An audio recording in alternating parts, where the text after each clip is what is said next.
Friends, welcome you in the next series of Boolean algebra, and today we are going to discuss about K-map. As I told you in a previous video that Maurice Carnot has invented a new method to simplify the Boolean expression. तो Boolean algebra से भी जो problem या जो circuit simplify नहीं हो पाते वो K-map के थ्रू लास्ट रिड्यूस्ड फॉर्म तक सिंप्लीफाई हो जाते हैं. तो आज हम देखेंगे how to create a K map and how can we resolve या how can we reduce an expression. Then first of all we have to notice again that what is K map. K map is nothing but a rectangular display made up of number of squares representing of min term और max term.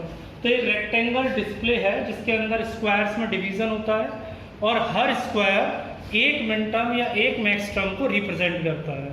तो सबसे पहले हम बात करेंगे simplification of SOP expression. Sum of product expression जो है उन्हें कैसे सिंप्लीफाई करें यूजिंग के मैप. बेटा before we start one thing you should kept in your mind that if you are using a K map then K map is only work when your expression will be in canonical SOP and canonical POS. Canonical होना ज़रूरी है. It means a expression which is purely either in min term or in max term. तो अब हम बात कर रहे हैं SOP एक्सप्रेशन की. तो SOP की बात हो गई canonical expression. ठीक है ना. तो इस चीज़ को याद रखेंगे कि if you want to simplify the expression first of all you have to complete your expression in canonical form and then you will use this method to simplify your expression. Now the first thing which you have to know about K-map, that is each square representing min term. When we talk about SOP sum of product, तो min term में हमारा हर square क्या करेगा, एक min term को represent करेगा. Second point, function of N variable. Function मतलब Boolean function, मतलब जो बूलियन एक्सप्रेशन है कितने वेरिएबल का, अगर मान लो n वेरिएबल का है तो विल हैव कितने स्क्वायर होंगे उसके मैप में, उसके होंगे टू की power n square. Okay, two की power n square. It means n number of variable का अगर फंक्शन है तो उसके के मैप में जो स्क्वायर बनेंगे वो बनेंगे टू की power n. After that third one, for reduction of SOP.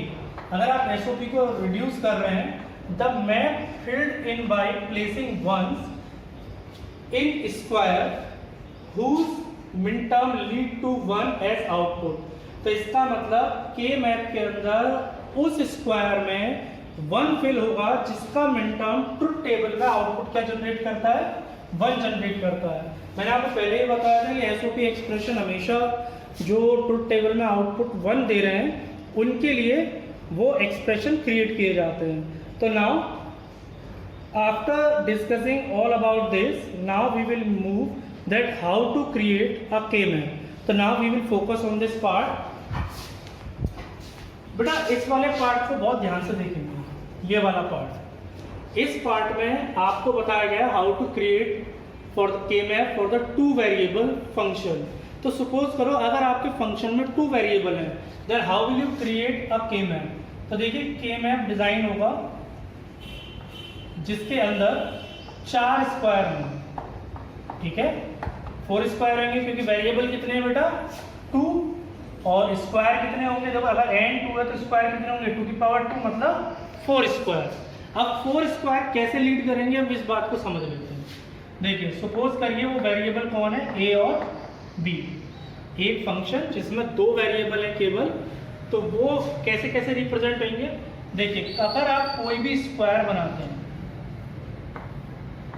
Like that,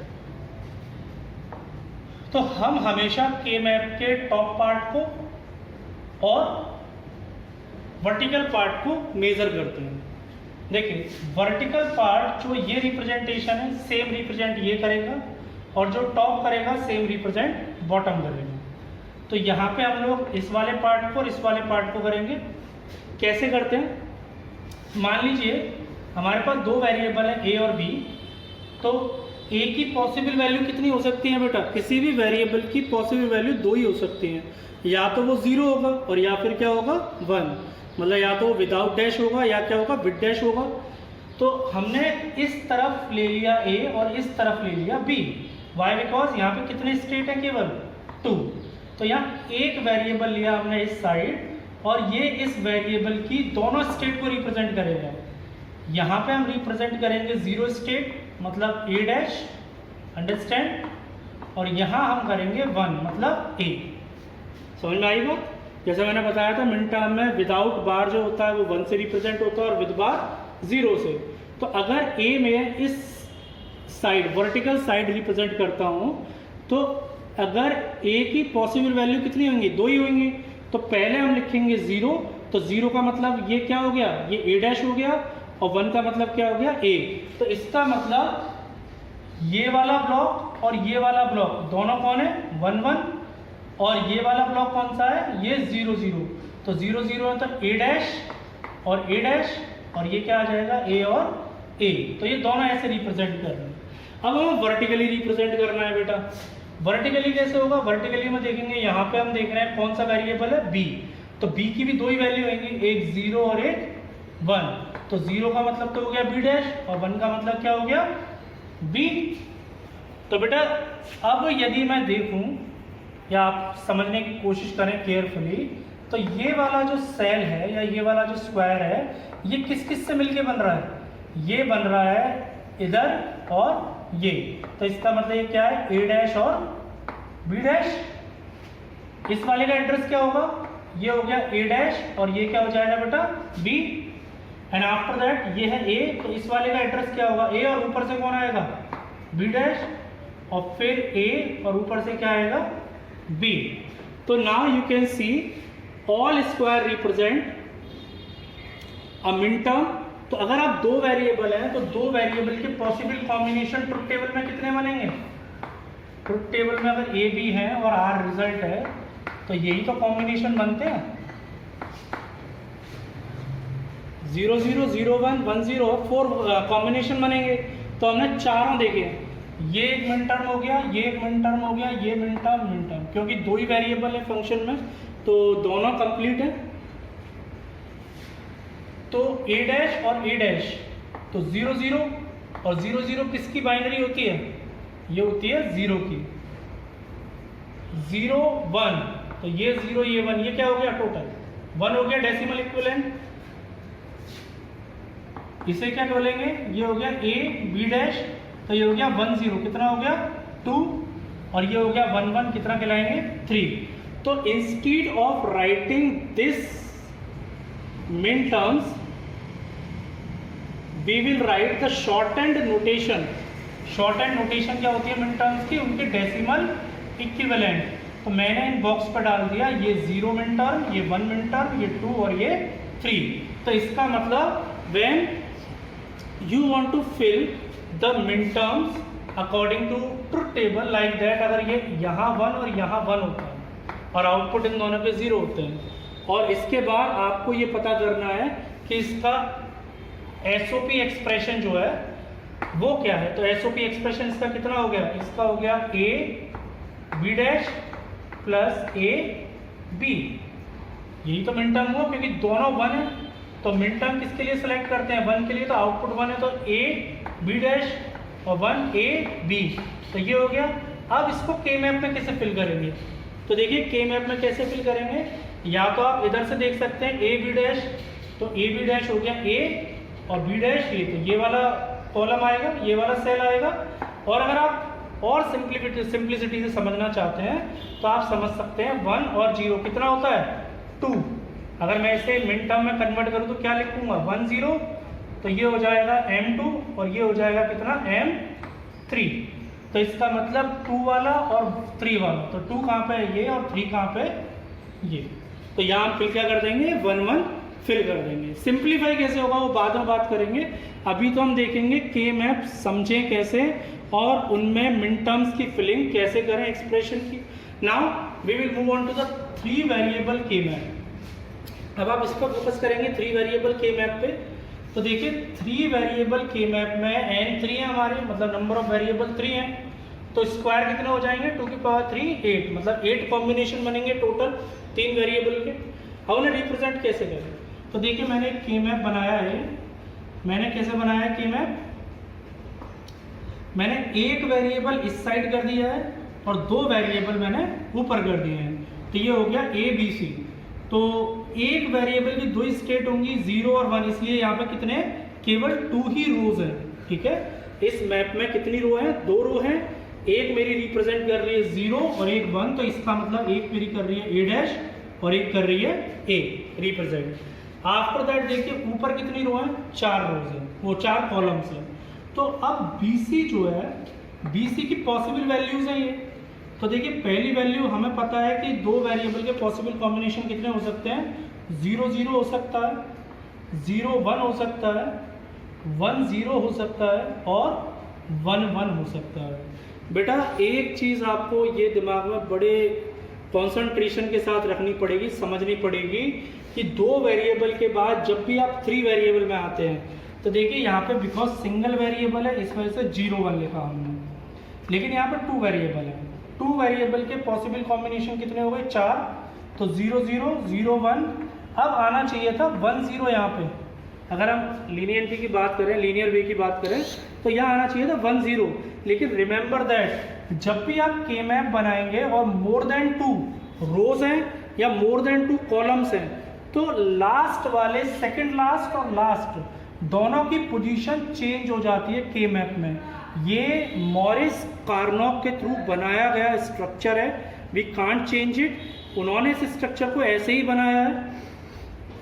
तो हमें ये समझना पड़ेगा कि जो 1 1 मेरा यहाँ आना चाहिए था 1 0, यही तो लीनियरिटी, लेकिन इस लीनियरिटी को फॉलो ना करके हम लोग 1 1 यहाँ लिखेंगे और 1 0 यहाँ लिखेंगे। Now we will mark this square. कैसे मार्क करेंगे वो समझ लीजिए। तो देखिए सबसे पहले ये 0 दिया हुआ है यहाँ पे, तो इस सेल को ये 0 मिलेगा ए की तरफ से, और ऊपर से क्या मिलेगा? 0 0। तो ये ए है, ये बी है, ये सी है। तो value of A B and C क्या मिल गया? ये 3 0 से क्या बना? इसका डेसिमल इक्विवेलेंट होगा 0। तो इस सेल का मिन टर्म क्या हो जाएगा? 0।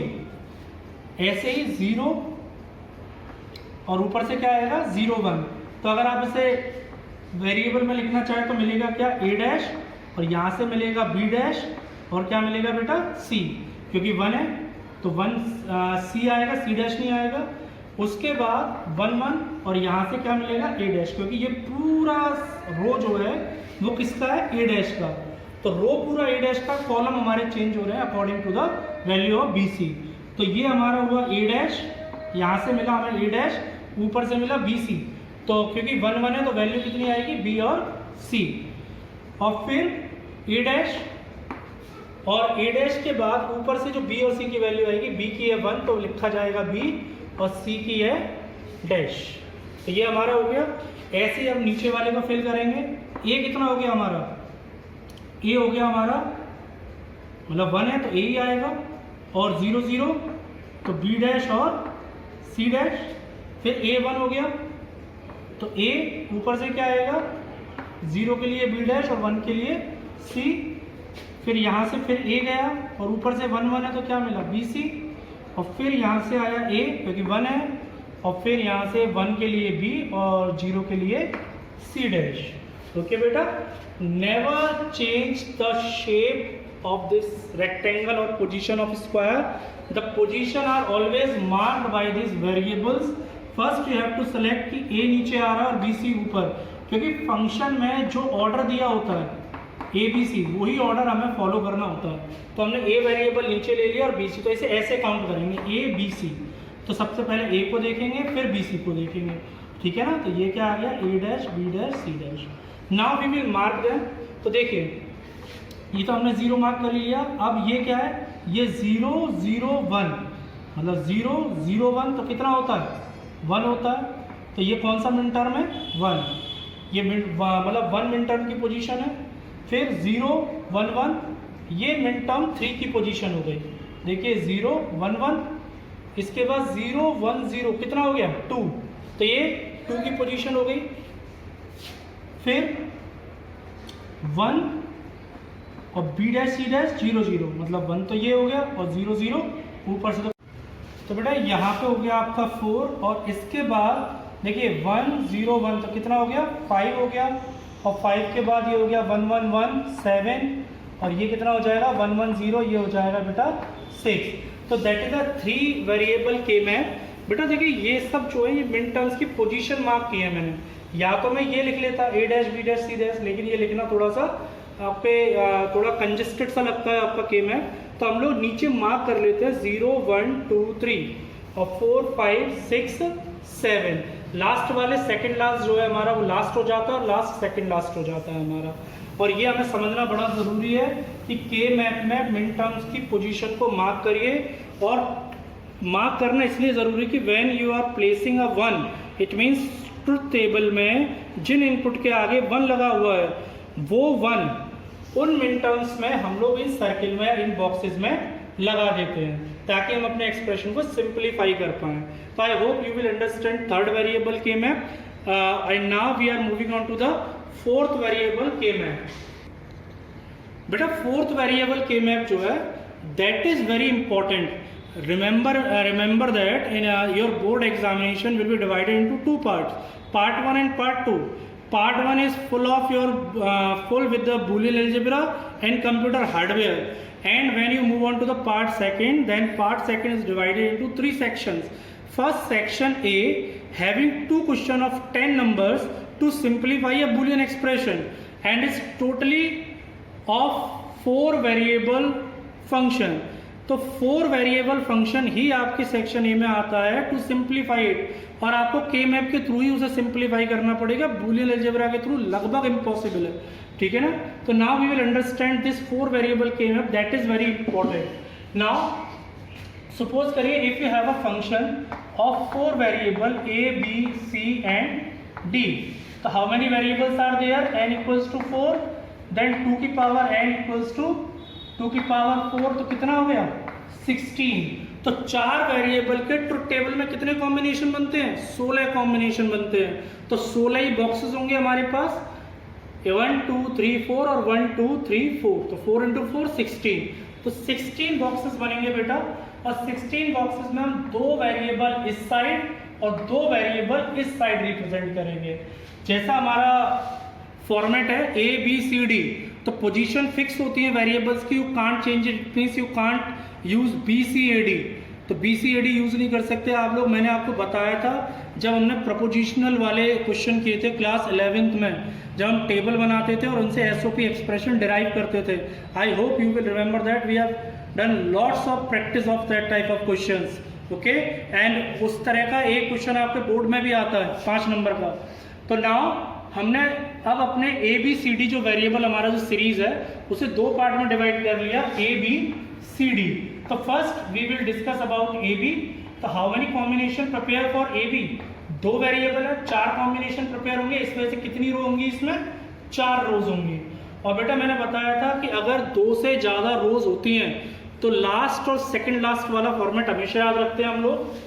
तो 0 0 पहला, फिर दूसरा कॉम्बिनेशन होगा 0 1, फिर तीसरा होना चाहिए था 1 0, लेकिन क्या होगा लास्ट वाला 1 1 और फिर 1 0, इन दोनों पोजीशन को इंटरचेंज कर लेते हैं हम लोग, ये हमेशा याद रखिए, के मैप का रूल है। तो जो 1 0 है वो लास्ट हो जाएगा और 1 1 ये आ जाएगा सेकेंड लास्ट। तो 0 0 का मतलब क्या हुआ, it will represent A dash B dash, 0 1 A dash B, 1 1 A B और 1 0 A B डैश। नाउ अब हम बात करेंगे CD की, AB के बाद आता है CD, as same as we have discussed AB, बिल्कुल CD होता है, CD का वही 0 0 2 कॉम्बिनेशन है, तो 2 कॉम्बिनेशन के लिए मतलब 2 वेरिएबल के लिए 4 कॉम्बिनेशन बनेंगे, दैट इज 0 0 0 1 1 0 और 1 1, वही सेकेंड लास्ट और लास्ट का इंटरचेंज। तो 0 0 क्या हो गया C डैश D डैश, ये हो गया C डैश D, ये हो गया C D, और ये क्या हो गया बेटा C D dash. Now we will mark these squares, कैसे मार्क होंगे देखिए, A B C D, तो 0 0 0 0, तो A dash B dash C dash और D डैश। अगर 4 वेरिएबल का कोई भी मिनटर्म जो A dash B dash C dash और D डैश है वो यहाँ इस स्क्वायर में आएगा, क्योंकि देखिए ये AB यहाँ से A डैश B डैश यहाँ से आ रहा है, C डैश D डैश यहाँ से तो इस सेल का एड्रेस क्या हो गया, A B dash, A dash B dash C dash D dash, तो 0 0 0 0, तो आउटपुट क्या होगा, डेसिमल इक्विवेलेंट 0, तो इस सेल का एड्रेस क्या हो गया, it means that is a 0 min term. As same as A dash B dash, यहाँ से आएगा क्योंकि पूरी row A dash B dash के, ऊपर से ये वाली किसकी है, सी डैश डी, तो कितना हो गया 0 0 0 1, तो इसका डेसिमल इक्विवेलेंट कितना होगा 1।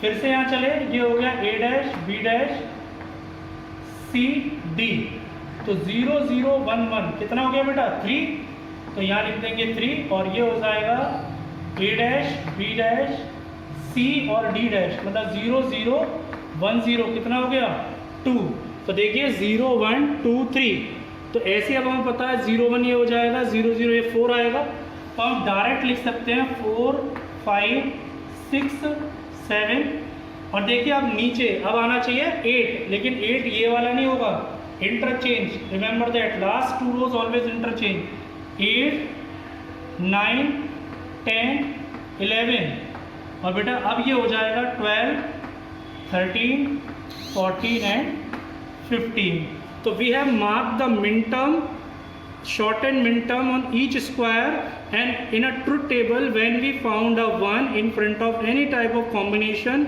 of input, then we will put a 1 in a square, कि ये वाला जो इनपुट है ये हमें क्या देता है 1 देता है। देखिए फिर एक बार समझिए 12 कैसे आया, तो ए बी, तो ये हो गया ए बी, और ऊपर से क्या आ रहा है सी डी डैश और सी डैश और डी डैश, तो कितना हो गया 1 1 0 0, और 1 1 0 0 का इक्विवेलेंट कितना होता है 12। तो एक बार अगर आप प्रैक्टिस कर लेंगे तो फिर आपको ये सब लिखने की जरूरत नहीं है, आप डायरेक्ट मार्किंग कर सकते हैं, क्योंकि हमें केवल मार्किंग से मतलब है, ठीक है। ये तो मैं आपको समझाने के लिए बता रहा हूँ कि किस तरीके से मार्क किए जाते हैं। नाउ बेटा we will try to resolve और reduce a function of 2 variable K map. तो आज हम लोग स्टार्ट करेंगे simplification of a SOP expression of 2 variables. Now dear students, we will understand how can we solve a 2 variable function using a k-map. First we have to understand that FAB represents there is a function of 2 variable a and b, there are only 2 variables a b dash plus ab plus a dash b. So this is a complete SOP function because each term is completed with all literals, and now I have solved this question using Boolean algebra for you. I want to actually show the number of steps which requires in Boolean algebra and how easy it will when we solve this question with the K-map. तो देखिए हमने Boolean algebra के through solve किया है, after the answer is a plus b। आप देख पा रहे हैं इधर से हमने a कॉमन लिया, अंदर बचा b plus b dash plus a dash b, ये हमारा 1 हो गया, बचा a से फिर हमने इसे डिस्ट्रीब्यूटिव लॉ लगाया और ये आंसर बचा a प्लस b। अब के मैप से इसे करके देखते हैं, आइए देखिए we have F A B equals to A B dash plus A B plus A dash B. Now draw K map. तो हमने के मैप ड्रॉ किया बिकॉज 2 वेरिएबल्स आर देयर, तो we just take a here and b here and we divide it, so that is a 2 variable k map। a की possible value कितनी होंगी, ये represent करेगी ये वाली रो 0 को, पहले 0 फिर 1, ऐसे ही पहले 0 और फिर 1।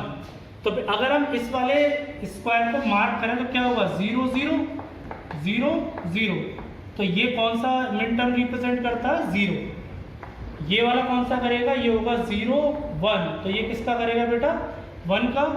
ऐसे ये 1 0, तो ये कौन हो गया, ये हो गया 2, और 1 1 कितना हो जाता है बेटा 3। तो we have marked it. Now we have to convert this into min terms, short and min terms. तो अगर आप चाहो तो ना डायरेक्ट भी फिल कर सकते हो, जैसे ए बी डैश है तो ए बी डैश का कॉलम कौन सा है, देखिए 0 का मतलब बी, वो बी डैश हो गया, और 1 का मतलब बी। समझ में आ रही है बात, या तो वैसे भी फिल कर सकते हैं, ये हो गया ए डैश और ये हो गया ए। तो ए बी डैश कौन सा है, ए हो गया हमारा ये, तो ए तो ये वाली रो हो गई, और बी डैश ये वाला कॉलम, तो ये वाला सेल होगा ए बी डैश, यही वाला तो हुआ। तो या तो आप डायरेक्ट यहाँ लिख दें 1 ऐसे देख के, अदरवाइज आपको पता है कि ये 1 माना जाएगा, ये 0, ये 1 1, ये 0 और 1, तो 1 0 कितना होता है 2, तो जहाँ पे आप देखें के मैप में 2 वहाँ लिख दें 1। अब ये कितना हो गया 1 1 कितना होता है 3, तो कहाँ दिख रहा है 3 आपको, यहाँ ये हो गया 3, और फिर आपको क्या दिख रहा है 0 1, तो 0 1 का मतलब होता है 1, तो आप 1 पे लगा देंगे एक और। तो अब मैंने बोला था कि आप लोग उस स्क्वायर में 1 लिखेंगे जो आपके एक्सप्रेशन में या ट्रुथ टेबल में आउटपुट क्या प्रोड्यूस करता है 1 करता है। Now how can we resolve it, तो रिजॉल्व करने के लिए बेटा आपको समझना पड़ेगा पेयर। देखिए पेयर क्या होता है, combination of 2 adjacent square, 2 adjacent square, adjacent जानते हैं आप, एडजेसेंट होता है जो आपस में मिले हुए होते हैं अगल बगल वाले, तो कॉम्बिनेशन ऑफ 2 एडजेसेंट स्क्वायर क्या होता है पेयर, और पेयर के बाद क्या होता है बेटा क्वेड। क्वेड का मतलब क्या होता है कॉम्बिनेशन ऑफ 4 एडजेसेंट स्क्वायर। अगर कोई 4 स्क्वायर एडजेसेंट हैं तो उनका अगर आप कॉम्बिनेशन बनाते हो या उन्हें कंबाइन करते हो तो वो कहलाता है क्वेड। तो अभी हम देखेंगे पेयर क्या है, पेयर कैसे होते हैं। देखिए जब आप इसके थ्रू कुछ रिजॉल्व करते हैं तो आपको जो वेरिएबल्स दे रखे हैं, जिन जिन स्क्वायर पर 1 लगे हुए हैं उनके क्या बनाने पड़ते हैं, आपको बनाने पड़ते हैं कॉम्बिनेशन, मतलब एडजेसेंट कौन कौन है। तो देखिए ये दोनों एडजेसेंट है और ये दोनों एडजेसेंट है, तो आप क्या करेंगे, आप एडजेसेंट पे सर्किल करेंगे, सर्किल हो गया, ये बन गया बेटा पेयर। ऑलवेज रिमेंबर दैट आप लोग जो सर्किल कर सकते हो वो 2 की पावर n में ही कर सकते हो, मतलब 2 की पावर n का मतलब है n की वैल्यू हो सकती है 1 और फिर इंक्रीज होती है, जैसे 2 की पावर 1 कितना हो गया 2, 2 की पावर 2 4, 2 की पावर 3 कितना हो गया 8 और 2 की पावर 4 कितना हो गया 16। तो आपके पास इससे ज़्यादा सर्किल नहीं बनेंगे क्योंकि इससे बड़ा तो के मैप ही नहीं है, लास्ट आपके पास जो के मैप है वो 16 स्क्वायर का है, तो इसके अलावा तो के मैप है ही नहीं। तो इस वजह से टोटल आपका इसे बोलते हैं, 2 पेयर के कॉम्बिनेशन को बोलते हैं, 2 स्क्वायर के कॉम्बिनेशन को बोलते हैं पेयर, 4 स्क्वायर के कॉम्बिनेशन को क्या बोलते हैं बेटा quad, and the 8 square combination is known as oct या ऑक्टा, ठीक है। और हेक्सा तो आपके में आता ही नहीं है, इतना बड़ा पेयर मतलब नहीं बनता। तो always we will try from bigger to lower, it means सबसे पहले आप ऑक्टा बनाने की कोशिश करते हैं, फिर क्वेड बनाने की कोशिश करते हैं, अगर क्वेड भी नहीं बनता तो फिर आप लास्ट में क्या बनाते हैं पेयर। तो देखिए यहाँ पे 4 का कॉम्बिनेशन तो कोई है नहीं, 4 1 तो है नहीं यहाँ पे, तो क्वेड तो बनेगा नहीं, तो क्या बनेगा पेयर बनेगा। तो पेयर ऐसे नहीं बन सकता, आप सोचे कि जब पूरे तीनों को कवर कर लें, तो ये 1 इस 1 के एडजेसेंट नहीं है, एडजेसेंट होता है अगल बगल वाले, जैसे ये दोनों। तो पहला पेयर तो बना ये, और दूसरा हमने पेयर बना लिया ये। तो बेटा कितने पेयर बने, 2 पेयर बने। अब पेयर बनाने के बाद इन्हें रिजॉल्व कैसे करें, अगर आपका एक बचता है तो आप ओवरलैप कर सकते हैं किसी दूसरे पेयर के 1 को, तो ये इसके एडजेसेंट है, इस वजह से हमने इसे भी क्या कर लिया सर्किल कर लिया। अब हम देखेंगे इसे रिजॉल्व कैसे करें।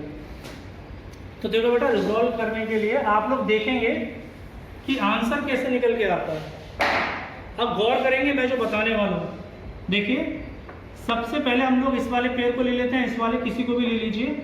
तो पेयर 1, पेयर 1 कौन सा है, इस वाले को ले लेते हैं, तो ये है 2 और कॉमा 3, ये दोनों आ रहे हैं पेयर में। अब बेटा हमें क्या देखना होता है कि जब ये पेयर बन रहा है तो हम लेफ्ट भी देखेंगे और टॉप भी देखेंगे। तो हम देखते हैं पेयर 1 में, मतलब जहाँ 2 और 3 का पेयर बन रहा है वहाँ रो के सामने कौन सा वेरिएबल है, तो यहाँ कौन सा वेरिएबल है बेटा ए, समझ में आ रही है बात। और हमें ये देखना है क्या दोनों वैल्यू के लिए एक ही वैल्यू क्या चेंज हो रही है। देखिए मेरा मतलब ये है कि in a pair there are two terms या two min terms. For min term 2 what is the value of A in a same row, that is 1। हाँ, and for min term 3 this one जो कि pair में आ रहा है, इस वाले one के लिए ए की वैल्यू क्या है बेटा 1, तो दोनों के लिए 1 है। तो जब दोनों के लिए 1 है तो इस पेयर का जो आंसर हो गया वो क्या हो गया 1 है। तो 1 कौन है, ए रिप्रेजेंट कर रहा है, तो इसका आंसर हो गया ए। पेयर का आंसर कितना हो गया ए। अब हम बात करेंगे पेयर 2 के बारे में। अब पेयर 2 कौन सा है 1 और 3।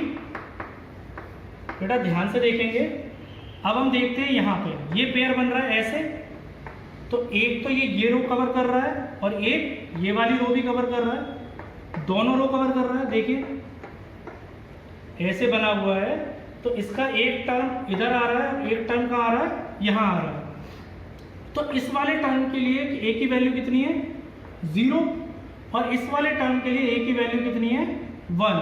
तो इसका मतलब ए की वैल्यू सेम पेयर के लिए चेंज हो रही है, 0 से क्या हो जा रही है 1। मतलब इस वाले के लिए 0 थी और फिर दूसरे वाले के लिए क्या हो गई 1 हो गई। इसीलिए क्योंकि ये चेंज हो रही है इस वजह से ये हमारे आंसर का पार्ट नहीं हो सकता।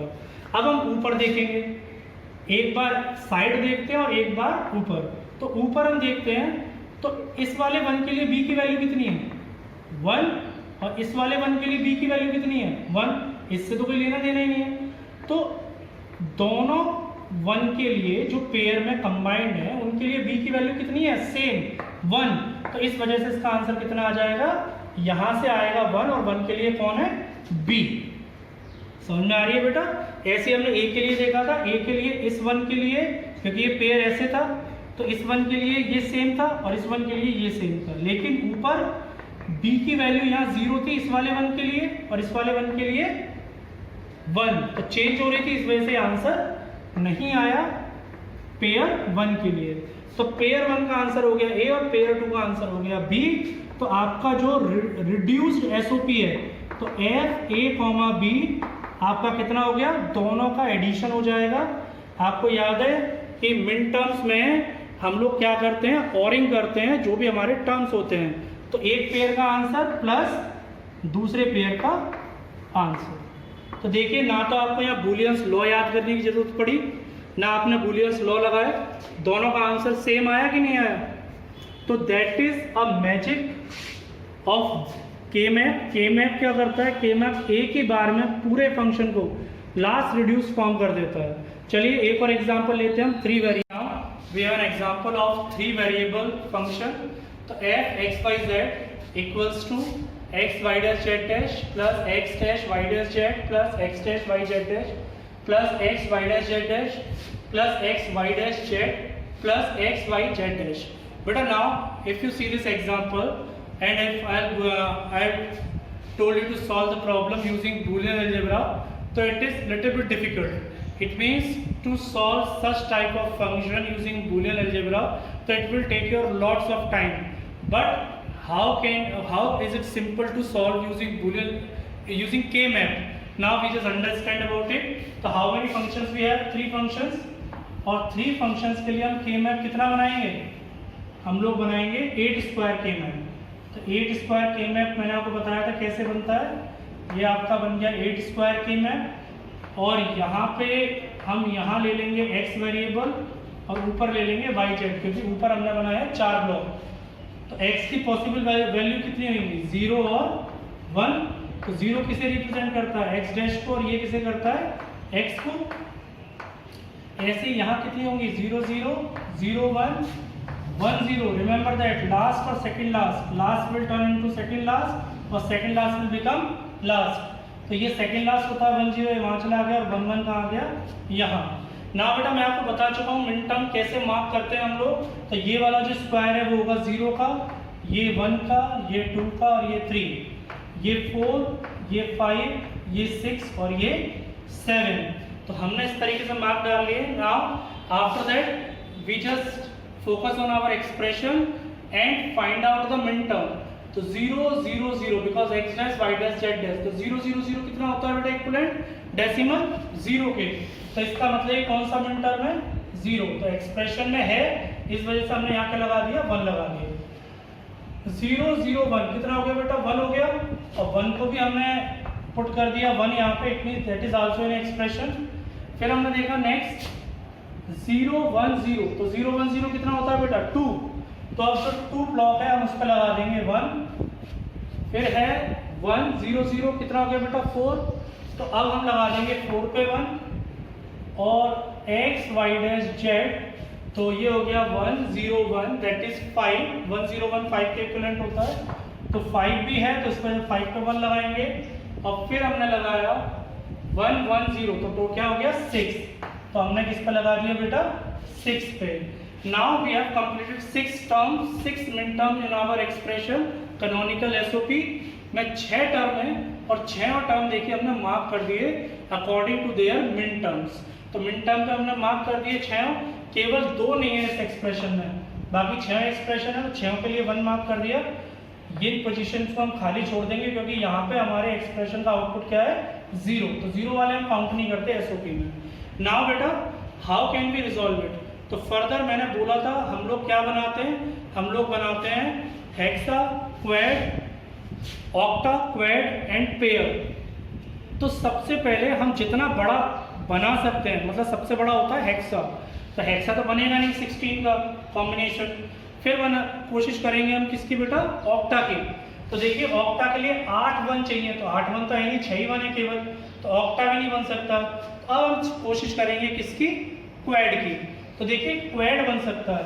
आप देख रहे हैं ये चारों 1 एक दूसरे के क्या है एडजेसेंट है, देखिए सब एडजेसेंट है, तो क्वैड बना रहे हैं।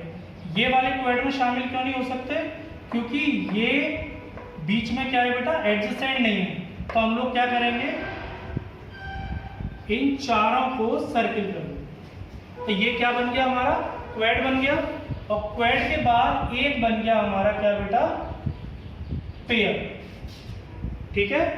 And after that now we are going to resolve it. हमारे इस पूरे के मैप में एक क्वैड बन रहा है और एक क्या बन रहा है पेयर बन रहा है। तो देखिए क्वैड को हम सॉल्व करेंगे, क्वैड 1, और क्वैड 1 में कौन कौन आ रहे हैं 0 1 4 5, 0 1 4 5, और ये बेटा कैसे रिजॉल्व होगा, तो देखिए इसका आंसर क्या आएगा। मैंने आपको बोला था हम टॉप भी देखते हैं और लेफ्ट भी देखते हैं, तो सबसे पहले हम क्या देखेंगे इस साइड देखेंगे, तो यहाँ पे ये पूरा दोनों रो कवर कर रहा है, ये वाली रो भी कवर कर रहा है ये क्वैड, और ये वाली रो भी कवर कर रहा है। तो हम ये देखेंगे कि रो की कौन सी वैल्यू रिटेन रहती है और चेंज नहीं रहती पूरे क्वैड के लिए। तो यहाँ पे तो केवल एक ही वेरिएबल है, तो इसका मतलब x की पहले वैल्यू कितनी थी 0 इस 1 के लिए और इस 1 के लिए, लेकिन इन दोनों 1 के लिए x की वैल्यू कितनी हो गई 1, तो x की वैल्यू हो गई चेंज, इस वजह से यहाँ से कोई भी आंसर प्रोड्यूस नहीं होगा। Now we will look at top of the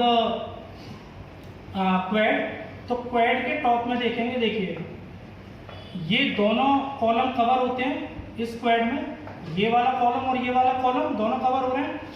तो देखिए इस कॉलम के लिए y की वैल्यू देखिए कितनी है 0, और इस कॉलम के लिए y की वैल्यू देखिए कितनी है 0, तो क्या y की वैल्यू चेंज हो रही है, नहीं हो रही। तो अगर y की वैल्यू चेंज नहीं हो रही तो y हमारा आंसर होगा, और क्योंकि y की वैल्यू 0 और यहाँ भी क्या है 0, इसलिए आंसर में क्या आएगा y डैश। समझ में आई बेटा बात। देखिए यहाँ पे हमारी वैल्यू चेंज हो रही थी, 2 रो कवर हो रही हैं, और एक रो के लिए x की वैल्यू 0 और दूसरी रो के लिए x की वैल्यू 1 है, तो वैल्यू चेंज हो गई, इस वजह से हमने यहाँ से आंसर प्रोड्यूस नहीं किया। हमने ऊपर देखा कॉलम में, तो कॉलम में 2 वेरिएबल है y और z, तो ये y है ये z है, ये y है ये z है, तो हमने देखा क्या दोनों कॉलम के लिए y की वैल्यू चेंज हो रही है, तो y की वैल्यू यहाँ भी 0 है और यहाँ भी 0 है, तो y की वैल्यू अनचेंज्ड है, और क्योंकि 0 है तो आंसर क्या आ जाएगा y डैश। और z की वैल्यू देखिए इस वाले कॉलम के लिए कितनी है 0 और इस वाले कॉलम के लिए 1, तो z की वैल्यू चेंज हो रही है, इस वजह से z आउटपुट में नहीं आएगा, तो क्वैड का केवल एक ही आंसर आएगा, वो क्या है y डैश। अब हम बात करते हैं पेयर 1 की। पेयर 1 से क्या आंसर आ रहा है बेटा? पेयर में है 2 और 6। 2 और 6 से क्या आंसर आएगा बेटा? 2 और 6 से आंसर आएगा, देखिए अब हम ऐसे ही देखेंगे, ये कौन से कॉलम कवर कर रहा है पूरा पेयर? एक कॉलम ही कवर कर रहा है बस, ये वाला, लेकिन रो कितनी कवर कर रहा है? 2।